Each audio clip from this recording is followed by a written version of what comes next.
اور کیا بہوؤں بیٹیوں کا تماشا لگایا، اور نیم برہنہ بیٹیاں لوگوں کی شہوانی نگاہوں کے سامنے ہیں، اور باپ بھی کھڑا ہے اور بیٹا بھی کھڑا ہے، نہ باپ کی آنکھوں میں حیا ہے، نہ بیٹے کی نظروں میں حیا ہے، نہ بھائیوں میں غیرت ہے، اور کہتے ہو اللہ کی رحمتیں ہمارے اوپر نازل ہوں۔ یہ تو شکر کرو پتھر نہیں برستے محمد عربی کے قدموں کا صدقہ۔ اسلام کا جو بنیادی اخلاق ہے وہ حیا ہے، یہ بات ذہن میں رکھیں۔ ہر دین کی ایک پہچان ہے، حضور نے فرمایا اسلام کی بنیادی پہچان کیا ہے؟ حیا ہے۔ جب ہم نے اسلام کے دامن کو چھوڑ دیا، یہ رسم حنا کے نام سے بدتمیزی یہ کس معاشرے سے ہم نے لی ہے؟ ہمارا تو رب یہ بھی گوارا نہیں کرتا کہ ہفتے کے دن کی تعظیم ہو اور اونٹ کا گوشت ایک بندہ ترک کرے یہودیت کی رسم سمجھ کے، اسلام سے ٹکراتا نہیں ہے، پھر بھی جو ہے وہ اسلام اس کو گوارا نہیں کرتا۔ اور کیا بہوؤں بیٹیوں کا تماشا لگایا، اور نیم برہنہ بیٹیاں لوگوں کی شہوانی نگاہوں کے سامنے ہیں، اور باپ بھی کھڑے ہے اور بیٹا بھی کھڑا ہے، نہ باپ کی آنکھوں میں حیا ہے، نہ بیٹے کی نظروں میں حیا ہے، نہ بھائیوں میں غیرت ہے، اور کہتے ہو اللہ کی رحمتیں ہمارے اوپر نازل ہوں۔ یہ تو شکر کرو پتھر نہیں برستے محمد عربی کے قدموں کا صدقہ۔ اگر ان کی رحمت نہ ہو درمیان میں ابھی آگ لگ جائے دونوں جہاں میں۔ یہ تو ان کی رحمت ہے کہ پتھر نہیں برستے۔ پچھلی قوموں نے ایک ایک جرم کیا، کسی کے اوپر پتھر برسے، کسی کے اوپر خون برسا، کسی کے اوپر ایسا زلزلہ آیا کہ نیچے والی جگہ اوپر اور اوپر والی بستیاں نیچے، لیکن اس امت پر ایسا نہیں ہوگا۔ اللہ کہتا محبوب تیری وجہ سے نہیں ہوگا، ورنہ حضور نے فرمایا کہ یہ امت پچھلی امتوں کے قدموں پر قدم رکھے گی۔ یہاں تک حضور نے فرمایا کہ اگر کسی شخص نے اپنی ماں کے ساتھ بھی زیادتی کیا تو یہ وہ بھی کرے گا۔ اور دیکھ رہے ہیں کیا کچھ نہیں ہوا، قبروں سے مردے اکھاڑ کر کے ان کی بے حرمتی نہیں کی جا رہی۔ کبھی ایسا بھی ہوا تھا؟ کیا کچھ نہیں ہو رہا؟ تم کہتے ہو کہ ہمارے اوپر اللہ کی رحمتیں نہیں اترتی، میں کہتا ہوں شکر کرو پتھر نازل نہیں ہوتے، اور یہ صدقہ ہے محبوب کی کالی کملی کا۔ اور اللہ نے فرمایا ما کان اللہ لیعذبہم وانت فیہم، محبوب تیری وجہ سے میں عذاب نہیں اتارا ورنہ پیس کے رکھوں۔ تو ہم اپنے آپ کو دیکھیں، اپنے کردار کو دیکھیں، اپنے حوال کو دیکھیں، سر سے لے کر پاؤں تک ہم اسلام میں آ جائیں، چھوڑیں آدھا تیتر آدھا بٹیر، جہاں جی چاہا اسلام کے دامن میں آ گئے اور جہاں جی چاہا ادھر چلے گئے، مسجد میں بھی چندہ دیا اور ہوٹل میں بھی شراب پی، رب بھی خوش رہے شیطان بھی راضی رہے، ایسا نہیں ہوگا۔ رب کہتے نہیں، کہ میرے ہو تو پھر میرے ہی ہو۔ کوئی بھی غیرت مند محبوب نہیں جو ہے تسلیم کرتا کہ میرا محب کسی اور کی طرف نظر اٹھا کے بھی دیکھے، تو رب سب سے بڑا غیرت مند ہے، وہ نہیں چاہتا میرا ہو کسی اور کی طرف دیکھے۔ تم کون ہے؟ مغربی تہذیب لگتی کیا ہے تمہاری؟ اپنی ملت کا قیاس اقوام مغرب سے نہ کر، خاص ہے ترکیب میں تجھے قوم رسول عاشق۔ تم غیروں کی نقالیاں کرتے پھرتے ہو، تمہارے سامنے سیدہ عائشہ کی سیرت موجود نہیں ہے، تم مغرب کے ٹینوں بننے کی کوشش کرتی ہے میری بیٹی، تیرے سامنے محمد کی بیٹی فاطمہ کا نقشہ نہیں ہے؟ کدھر بھاگ رہی ہے؟ یہ بال کھول کے بازار میں کون جا رہا ہے؟ یہ نیم برہنہ کون جا رہا ہے؟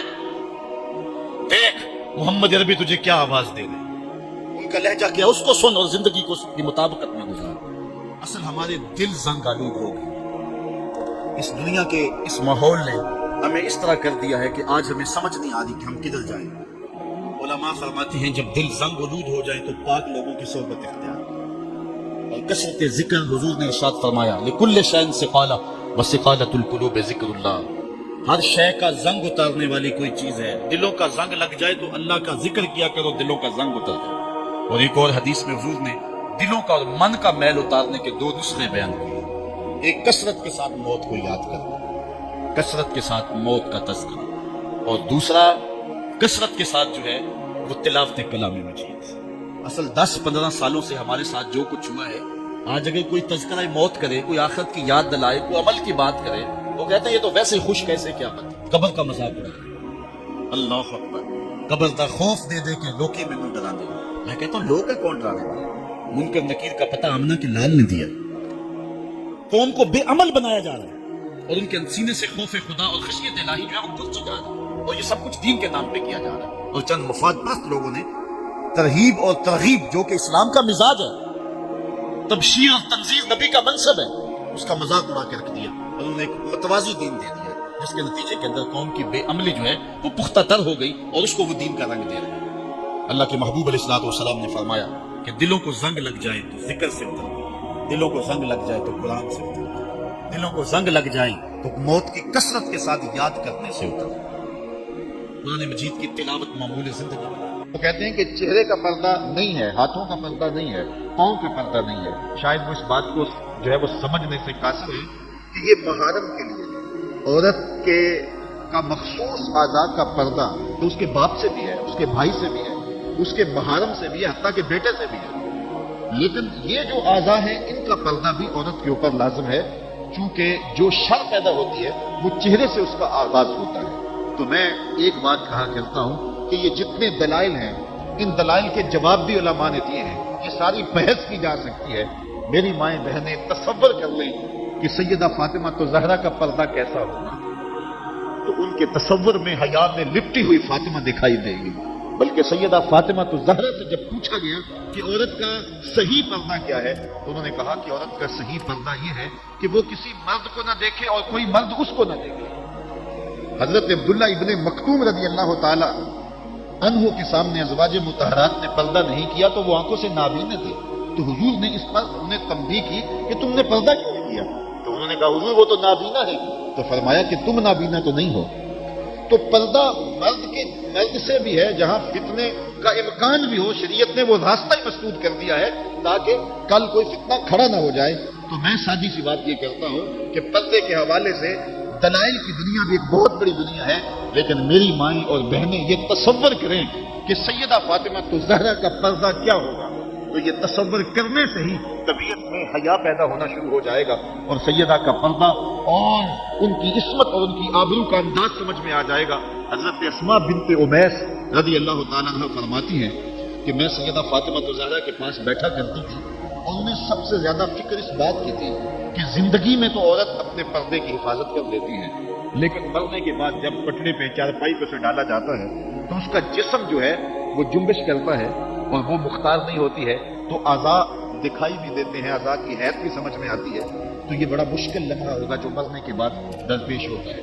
تو فرماتی ہے کہ میں نے انہیں کہا کہ جب حبشہ کی جانب ہجرت کی تھی تو میں بھی لوگوں میں شامل تھی، تو میں نے وہاں حبشہ میں دیکھا ہے کہ چارپائی کے چاروں پایوں کے ساتھ شاخ باندھ دیتے ہیں اور پھر ان کو درمیان میں جوڑ دیتے ہیں اور اس کے اوپر کپڑا ڈال دیتے ہیں اور یہ ایک ڈولی بن جاتی ہے۔ تو کہتی ہیں جب میں یہ بات بتائی تو سیدہ بہت زیادہ خوش ہوئی، کہا یہ تو ایک بہت اچھا طریقہ سمجھ میں آ گیا جس سے مرنے کے بعد بھی عورت کے پردے کی اور اس کے جسم کی حفاظت ہو سکے گی، کسی کی نظر نہیں پڑے گی۔ تو یہ وہ سیدہ ہیں کہ جنہوں نے اپنے پردے کی حفاظت یوں کی کہ غیر مرد نے انہیں نہیں دیکھا، اور پھر مرنے کے بعد بھی ان کے لیے وہ ڈولی تیار کر لی گئی، رات کی تنہائیوں میں ان کا جنازہ پڑا گیا، اور یہ وہ پاک دامن خاتون ہے جن کا آنچل مہر و ماں نے بھی نہیں دیکھا ہے۔ اور جب قیامت کا دن ہوگا تو حضرت سیدہ فاطمہ تو زہرا 70,000 خواتین کے جلو میں نکلے گی، تو آواز آئے گی یا اہل الجمع غضوا ابصارکم لأن فاطمہ بنت محمد حتی تمر، اے لوگوں نگاہیں نیچی کر لو، محمد عربی کی بیٹی کی سواری گزر رہی ہے۔ تو دنیا پر بھی ان کے پردے کی حفاظت، بعد الوصال بھی، اور پھر قیامت کے دن بھی۔ مجھے بتائے عورت کیا وہ مغرب کی آوارہ لڑکی کے روپ میں زندگی گزارنا چاہتی ہے یا سیدہ فاطمہ تو زہرا کے پردے کی وارث بننا چاہتی ہے؟ وہ سڑکوں پر لہرا کر چلنے میں فخر محسوس کرتی ہے یا کہ وہ اپنے مخصوص پردے میں لپٹ کر کے تقدس مہاب انداز میں گھر سے مجبوراً نکلنا پڑے تو نکلنا پسند کرتی ہے؟ کوئی بھی شریف زادی یہ پسند نہیں کرے گی کہ وہ مغرب کی حیا باختہ لڑکیوں کی طرح آوارہ مزاج ہو اور اس کی طرف شہوانی اور بھوکی اور غلیظ اور گندی نظریں اٹھے۔ وہ چاہے گی کہ میں تقدس مآب زندگی گزاروں۔ میری بہن، تیرا برقع تیرے لیے قید خانہ نہیں، تیرے برقعے کی ایک ایک سلوٹ تیرے حیا کا پہرا ہے۔ تو مغرب کی تینوں نہیں ہے، تو مشرق کی بیٹی ہے، تو فاطمہ ہے، تو عائشہ ہے، تو حفصہ ہے۔ تیرا پردہ اس کائنات کے حسن کی علامت ہے، تو سمٹ جائے گی تو امت پھیل جائے گی، تو گھر کو سنبھال لے گی تو امت بحر و بر پہ جاری ہو جائے گی۔ تو عورت کو گھر میں سمٹ کر کے اپنی اندرون خانہ ذمہ داریوں کو سنبھال کر کے اپنی عصمت اور اپنی آبرو کی حفاظت کرنی چاہیے تھی۔ اقبال نے بڑی خوبصورتی سے اس پر بحث کی ہے کہ عورت کے لیے پردہ ضروری ہے یا نہیں، اور پھر کہا عورت کو یہ خود اپنے آپ سے پوچھنا چاہیے کہ وہ کس روپ میں اچھی لگتی ہے۔ ذرا دیکھیے اقبال کا لہجہ، اللہ اکبر۔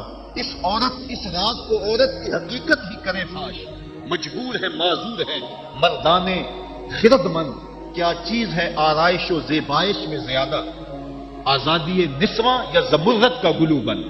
اقبال کہتا ہے کہ عورت اپنے اندر کی عورت سے پوچھے کہ اس کے لیے حسن کہاں ہے، زمرد کا گلو بند اس کو دیا جائے اور وہ پردے میں جو ہے وہ سمٹ کر کے گھر کی ملکہ بن کے رہے، تو یہ اس کے لیے زیادہ اعزاز اور عزت اور فخر کی بات ہے؟ یا وہ جو ہے وہ آزادی نسواں کے نام سے بازاروں میں گھومتی پھرے اور مردوں کے سامنے ہنس ہنس کے باتیں کرتی پھرے؟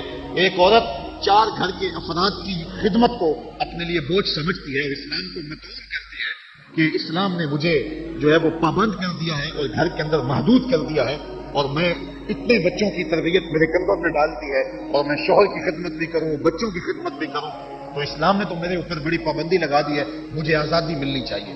اور وہ عورت جو 4 بچوں کی خدمت اپنے لیے بوجھ سمجھتی ہے اور پھر وہ 300 مسافروں کو ہنس ہنس کے کبھی پانی پیش کرتی ہے، کبھی کھانا پیش کرتی ہے، 300 مسافروں کو ہنس ہنس کے مسکرا کے لہک لہک کے پانی پیش کرنا اور کھانا دینا، اور مختلف ذہنیتوں اور گندی سوچوں کے حاملین لوگ بھی اس طبقے میں موجود ہوتے ہیں اور ان کی شہوانی نظروں کا شکار ہونا، کیا عورت کے لیے یہ عزت ہے؟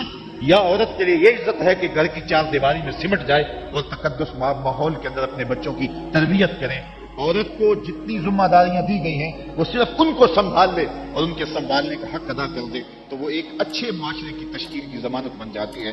سیدہ فاطمہ الزہرا رضی اللہ تعالی عنہا کا وجود ہمارے لیے ایک روشن، ایک منور اور ایک تابع جو ہے وہ وجود ہے، جس سے ہم مقدرات اسلام کی تربیت کے خد و خال لے سکتے ہیں۔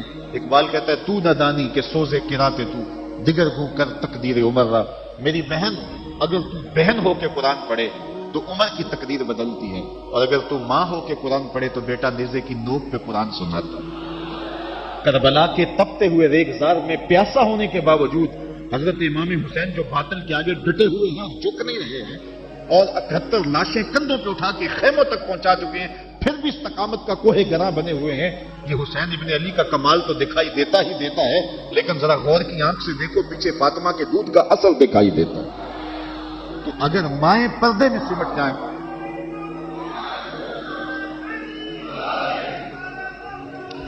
تو یہ حضرت امام حسین کی صورت کے اندر امت کو جو خوبصورت تحفہ دیا، بلکہ یہاں اقبال تو بے خود ہو گیا نا، وہ کہتے ہیں آپے سے باہر ہونے کی کیفیت، کہ عقیدت کا رنگ ایسا چڑھا کہ بس جذبات سے مغلوب ہوا۔ اقبال کہتا ہے کہ وہ کہتا ہے کہ رشتہ آئین حق زنجیر پاس، پاس فرمانے جناب مصطفیٰ، ورنہ گردے تربتش گردید میں سجدہ برخا کے اوپاشید میں۔